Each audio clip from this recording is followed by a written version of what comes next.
Hammaga salom do'stlar. Xo'p, bizda Malibu 1.5 turbo avtomobili. Xo'p, bu avtomobilimiz avariyaga uchragan va avariyaga uchragandan keyin hozir kuzovchilardan chiqqandan keyin bizga elektrochassi va kamik ko'zlari bo'yicha olib kelishgan. Xudo xolasa hozir ishlarini hal qilib beryapmiz.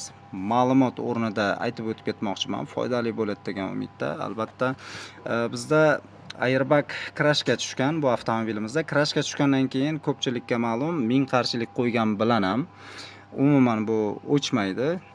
Даже skanmatikdan ham kirganlaringizda krashga tushganligi bo'yicha ashibga turaveradi. Ya'ni qarshilik qo'yilganining foydasi yo'q. O'zimizni Zindiag 2 apparatimiz orqali krashdan chiqarishga muvaffaq bo'ldik. Hozir mana qarshiliklarni qo'yib skanmatikdan tekshiryapmiz.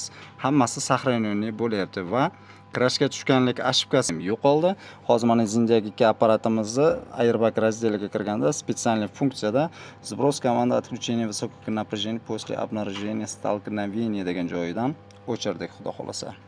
Ma'lumot foydali bo'lgan bo'lsa, ulashib qo'yamiz.